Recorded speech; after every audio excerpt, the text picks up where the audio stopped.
Good morning dear students. आज हम अपना रिवीजन सेक्शन स्टार्ट करने वाले हैं। जैसा कि हम सब जानते हैं बोर्ड्स के डेट्स डिक्लेयर हो चुके हैं और हम बहुत सारा टेक्स्ट बुक्स में से पढ़ भी चुके हैं।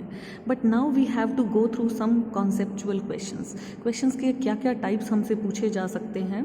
तो आज हम चैप्टर 1 के 1 मार्क के क्वेश्चंस डिस्कस करेंगे।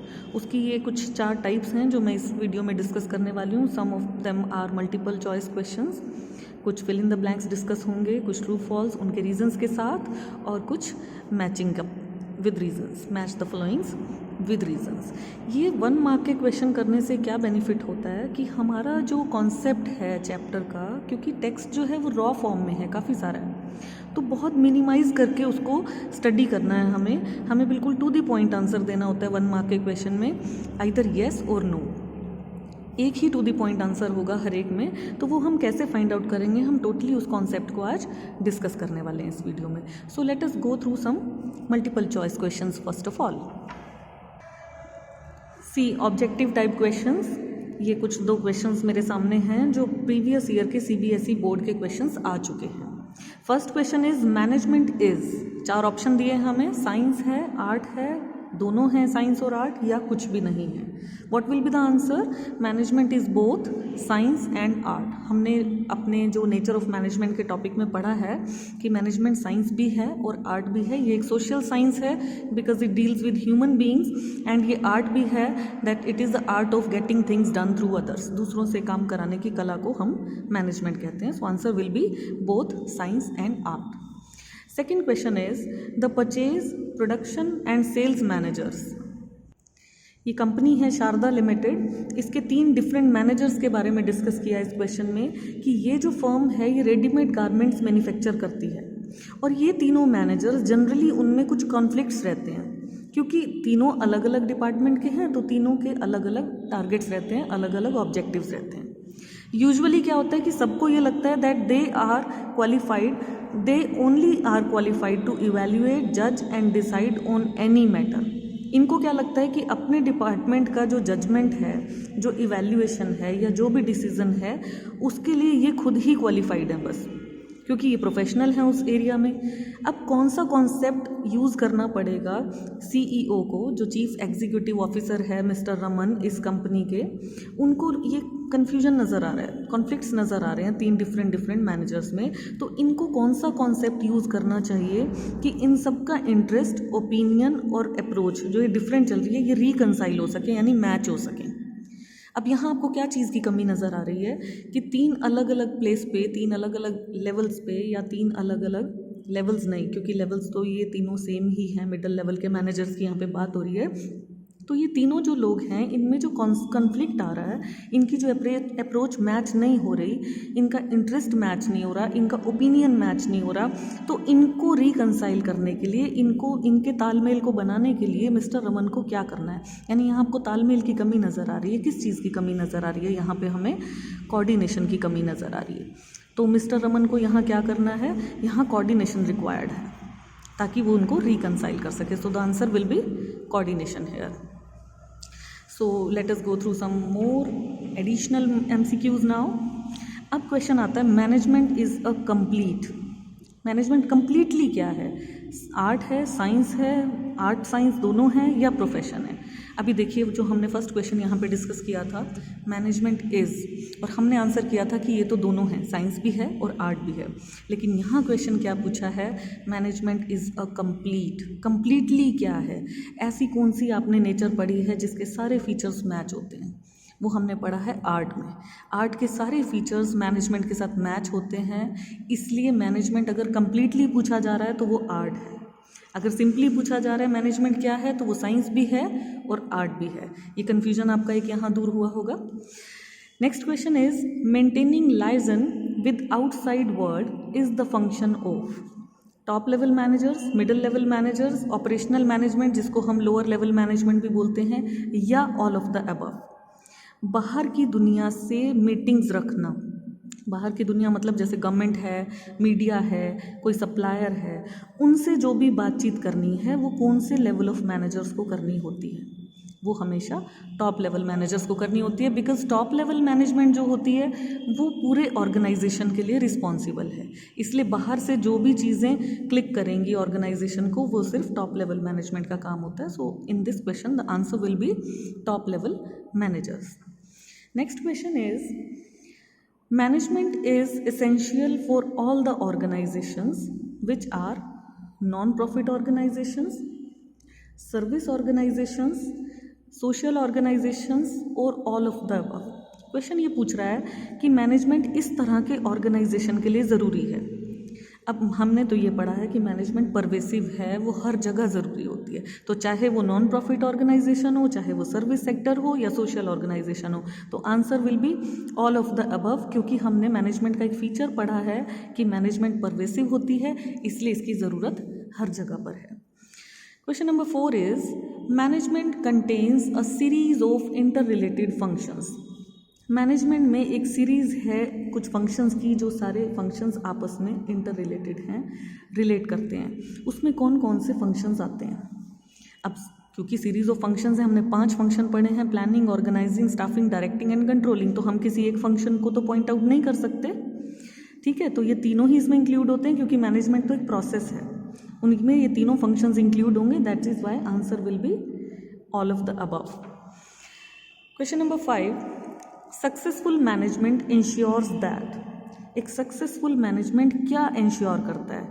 सक्सेसफुल मैनेजमेंट कौन सा होगा? जो गोल्स को अचीव कराएगा with least cost. This is true.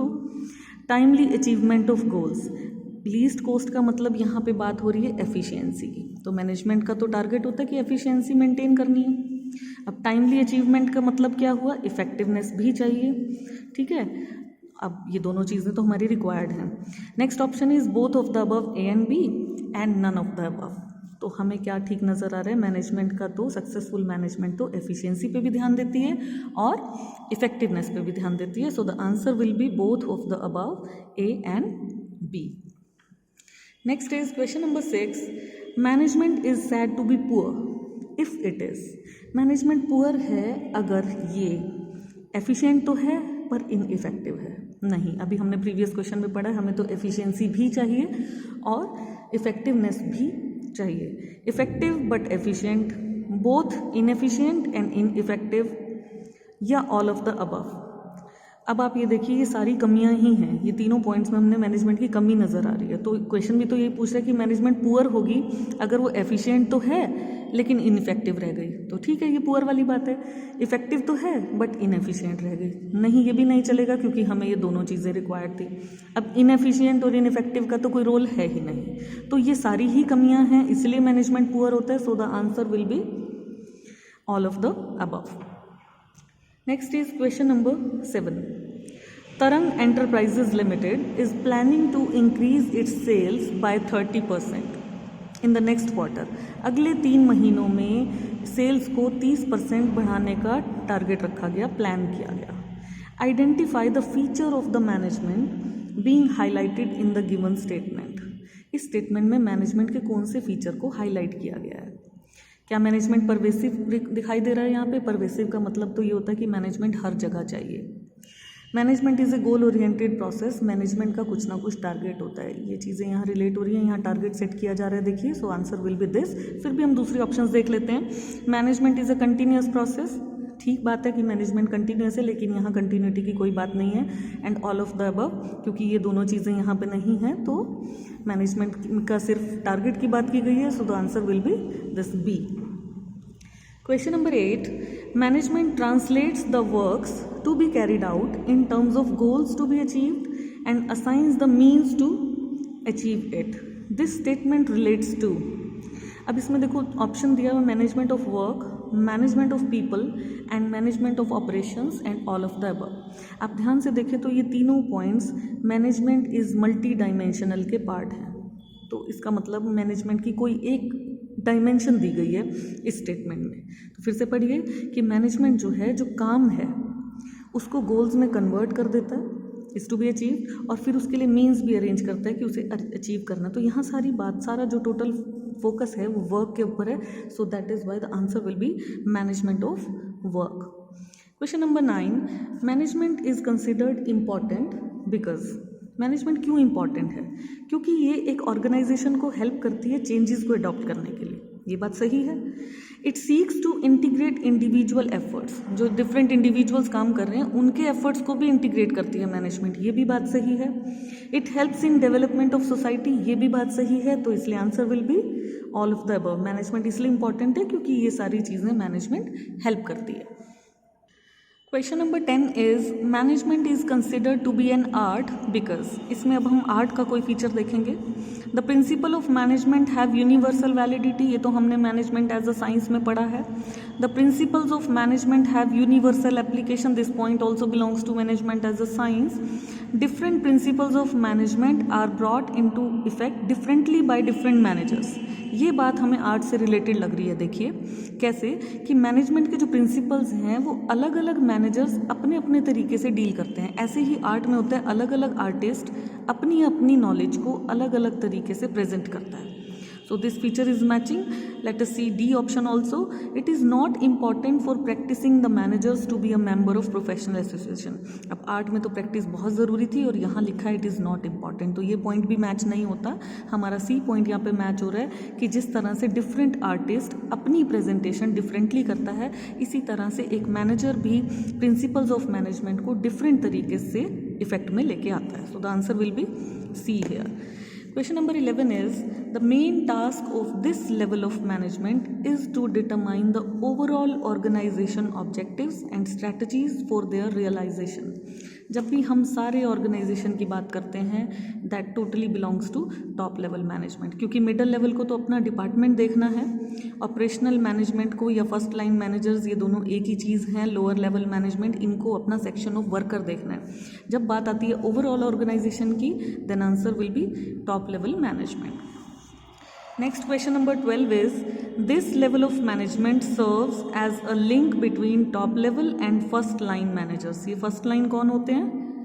Lower level management होती है। तो टॉप लेवल और लोअर लेवल मैनेजमेंट का लिंक कौन बनाता है? Middle level management. 13th is supervision, communication, motivation and leadership. ये चार की एलिमेंट्स हैं किसी फंक्शन ऑफ मैनेजमेंट के। ये सारे टॉपिक्स भी आप देखिए डायरेक्टिंग के चैप्टर में है। Directing has 4 elements, supervision, communication, motivation and leadership. So the answer will be directing. The function of management related to placing the right person at the right job. सही व्यक्ति सही job पर आ जाए, कौन सा फंक्शन है मैनेजमेंट का? This is staffing function. Coordination is considered to be the essence of management. Coordination को मैनेजमेंट का एसेंस कहा गया है। एसेंस होता है फ्लेवर। क्यों कहा गया है? Because it is a common thread, ये एक धागा है जिसमें सारी एक्टिविटीज़ पिरो दी जाती हैं, that runs through all the activities within the organisation. ये बात बिल्कुल सही है। It is implicit and inherent in all the functions of management. Coordination जो है मैनेजमेंट के सारे फंक्शंस के अंदर ऑलरेडी इंक्लूड है, ये भी बात सही है। It is a force that binds all the functions of management. ये एक ऐसी फोर्स है जो बाकी सारे फंक्शंस को बाइंड करके रखता है, ये भी बात सही है। तो answer will be all of the above. Coordination इसलिए है क्योंकि ये सारी चीज़ें इस पे एप्लीकेबल हैं। Now let us go through some fill in the blanks. See यहाँ किसी चीज़ का प्रोसेस का डेफिनेशन दिया हुआ है। Successful organisations do not achieve goals by chance. जो ऑर्गेनाइजेशन सक्सेसफुल होता है वो बाय चांस अपना गोल अचीव नहीं कर लेता, बट उसके लिए एक प्रोसेस फॉलो करनी पड़ती है and that process is called management. So answer is management here. Dash is concerned with doing things right. क्या चीज़ ऐसी है जो रास्ता सही करने की बात करता है? अब ये क्या है? डूइंग थिंग्स राइट का मतलब क्या है कि काम बिल्कुल सही तरीके से होना चाहिए, बिना वेस्टेज के होना चाहिए। तो यहाँ हम क्या लिखेंगे? एफिशिएंसी। एफिशिएंसी का सीधा कंसर्न है कि सारे काम सही तरीके से हों, बिना वेस्टेज के। Third is keeping in view the changes in consumer demand and preferences. एक ये बेकरी है, टेस्ट मेकर बेकरी, ये क्या इंट्रोड्यूस किया इन्होंने? Zero touch delivery process for its products. अब ये क्या है, इन्होंने क्या, ये जो बेकरी है इसने क्या देखा कि कंज्यूमर की डिमांड और प्रेफरेंसेस रूटीन में चेंज होती जा रही हैं। जब भी हम चेंजेस की बात करते हैं तो एक डायनामिक एनवायरनमेंट हमारे माइंड में आता है। तो ये कौन सा अप्रोच है बिजनेस का? The management is dynamic in nature, क्योंकि कभी भी कोई चेंजेस आता है तो मैनेजमेंट को ही ये स्टेप्स लेने पड़ते हैं। कोई भी नया इंट्रोडक्शन कर रहा है किसी भी चीज़ का तो मैनेजमेंट का वो डायनामिक नेचर शो करता है। So answer will be dynamic here. The concept of dash is related to the completion of task within the time. Time से काम पूरा करना इज कॉल्ड इफेक्टिवनेस. तो द कॉन्सेप्ट ऑफ इफेक्टिवनेस, यहाँ answer आएगा effectiveness, is related to completion of the task within the time. Cost चाहे कुछ भी हो, टाइम से काम पूरा होना इफेक्टिवनेस कहलाता है. Next is management is dash in nature, क्योंकि इसमें 3 एस्पेक्ट्स हैं, management of work, management of people and management of operations. ये तीनों चीज़ें हमने कौन से फीचर में पढ़ी हैं? That management is multi dimensional. So the answer here will be multi dimensional. Next is a manager may have to perform all the functions of management simultaneously. सारे फंक्शंस मैनेजमेंट को कंटिन्यूसली परफॉर्म करने पड़ते हैं. अब continuously करने पड़ते हैं तो ये कौन सा फीचर है? That management is continuous in nature. Answer is continuous. Management contains a series of interrelated functions, namely यहाँ पे आपको functions के नाम बताने हैं: planning, organizing, staffing, directing and controlling. Next is operations head is a designation related to. operations head एक designation है, एक post है, कौन से level of management से related है? ऑपरेशनल मैनेजमेंट का ही होगा. So this is related to lower level of management. Next is dash is implicit and inherent in all functions of management. ऐसी कौन सी चीज़ है जो मैनेजमेंट के हर फंक्शन में ऑलरेडी इनबिल्ट है और इसलिए उसको मैनेजमेंट का एसेंस भी कहा जाता है? That is coordination. अभी किसी प्रीवियस क्वेश्चन में हमने ये फीचर पढ़ा भी है. Coordination is implicit and inherent. ये ऑलरेडी इनबिल्ट होता है सभी फंक्शंस के अंदर. And the next is the concept of dash related to cost benefit analysis. cost benefit कौन से कॉन्सेप्ट में है? efficiency में. and study the relationship between input and output. तो answer will be efficiency here, क्योंकि उसी में हमने cost benefit को देखा है. now let us go through some true and false. First statement पढ़िए, management is essential only for the profit making organisation. This is false statement, क्योंकि management तो परवेसिव है, वो हर तरह के ऑर्गेनाइजेशंस में ज़रूरी है. Second statement is effectiveness relates to doing the right task. Effectiveness का मतलब टास्क को सही करना है, यानी कि टाइम पे करना है. That is true. अभी हमने एक फिलअप में पढ़ा था कि एफिशिएंसी का मतलब होता है डूइंग थिंग्स राइट. सही तरह से काम करना एफिशिएंसी है और सही टास्क करना इफेक्टिवनेस है. This is true. Next is Deepansh works as a production manager in this company. He has been given the task of getting 100 units of hand woven rugs manufactured at the cost of rupees 1000 per unit within 5 days. इसको ये target दिया गया दीपांश को कि उसे 100 units produce करने हैं और कॉस्ट उसकी 1000 पर यूनिट होनी चाहिए और 5 दिन में वो काम करके देना है. He gets the work completed within 5 days. वो 5 दिन में काम कर लिया, लेकिन कॉस्ट 1100 हो गई. तो दीपांशु को इफेक्टिव मैनेजर नहीं कहा जाएगा. ये स्टेटमेंट ट्रू है या फॉल्स है? दिस इज़ टोटली फॉल्स, क्योंकि उसने काम को टाइम पे किया है, तो वो इफेक्टिव तो है बट एफिशिएंट नहीं है. ठीक है, तो यहाँ लिखा है Deepansh can not be categorised as effective manager. तो ये स्टेटमेंट रॉन्ग है, क्योंकि दीपांश इफेक्टिव है, क्योंकि उसने टास्क टाइम पे कंप्लीट किया है. Next is Sanay is working as marketing manager in a company. उसको टास्क दिया गया कि उसको 50,000 यूनिट्स सेल करने हैं at a cost of ₹50 per unit with in 10 days. अब उसने जो है प्रोडक्ट्स को सेल कर दिया विद इन स्टिपुलेटेड टाइम, अपना जो टाइम पीरियड था यानी 10 डेज के अंदर अंदर, but had to sell last 1000 units at 20% discount in order to complete the target. Target को पूरा करने के लिए उसने 20% लास्ट 1000 यूनिट्स पे डिस्काउंट कर दिया. In such a situation he will be considered to be an effective manager. अब ये स्टेटमेंट ट्रू है, क्योंकि इसने भी काम टाइम पे ही किया है. ठीक है, कॉस्ट की बात यहाँ पे भी नहीं आ रही, इसने सिर्फ इफेक्टिवनेस को पूछा है. तो ये सनय जो है वो इफेक्टिव मैनेजर है, क्योंकि इसने काम को टाइम पे पूरा कर दिया है.